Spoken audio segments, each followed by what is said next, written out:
Hi friends, போன வீடியோவில் நாகர்கோவிலில் கேமரா இன்ஸ்டால் பண்ணேன்னு சொல்லியிருந்தேன். இன்னொரு சைட் இருக்குதுன்னு சொல்லியிருந்தேன்.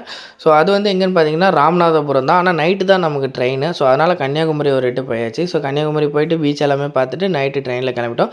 ஸோ மறுநாள் வந்து காலையில் பார்த்தீங்கன்னா ராமநாதபுரம் 4 மணிக்கு இறங்கணும். அங்கேருந்து ஆர்எஸ் மங்கலம் அப்படின்ற ஊருக்கு வர சொல்லியிருந்தாங்க. ஸோ பஸ் பிடிச்சி அந்த ஊர் போயாச்சு. அதுக்கப்புறம் வந்து நம்மளை பிக்கப் பண்ணிட்டு போயிட்டாங்க. ஸோ இதில் வந்து கேமரா எங்கே ஃபிக்ஸ் பண்ணணும் பார்த்தீங்கன்னா ஜேசிபியில் தான் ஃபிக்ஸ் பண்ணணும் அப்படின்ற மாதிரி சொல்லியிருந்தாங்க. ஸோ எல்லாமே ஷேக் ஆகும். ஸோ வந்து கரெக்டாக வந்து டைட் பண்ணுங்கள் அப்படின்னு சொல்லியிருந்தாங்க. ஸோ நம்ம போல்டெல்லாம் போட்டு சோலார் வந்து பக்காவாக வந்து டைட் பண்ணி வச்சிட்டோம். ஸோ கேமரா வந்து வெளி சைடு வச்சா சேஃப்டி இல்லை. ஸோ அதனால் இன்சைட்லேயே வந்து கேமரா வச்சிட்டோம்.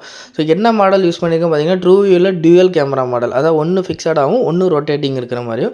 ஸோ ஃபிக்ஸடாக இருக்கிறத வந்து ரோட் சைடில் வந்து டேஷ் கேமரா மாதிரி வச்சாச்சு. ரொட்டேட்டிங் வந்து பேக் சைடில் ஆப்ரேட் பண்ணுற மாதிரி வச்சாச்சு. ஸோ இது வந்து colour output night vision black and ஒயிட்டும் இருக்குது. ஸோ டே விஷன் அவுட்புட்டை அட்டாச் பண்ணியிருக்கேன். ஸோ இதோட ப்ரைஸ் டீட்டெயில்ஸ் எல்லாமே ஃபஸ்ட் கமெண்ட்டில் கொடுத்துருக்கேன். உங்களுக்கும் வந்து சிசிடிவி நியூ இன்ஸ்டாலேஷன் சர்வீஸ் வேணுன்னா கான்டாக்ட் பண்ணுங்கள். தேங்க்யூ.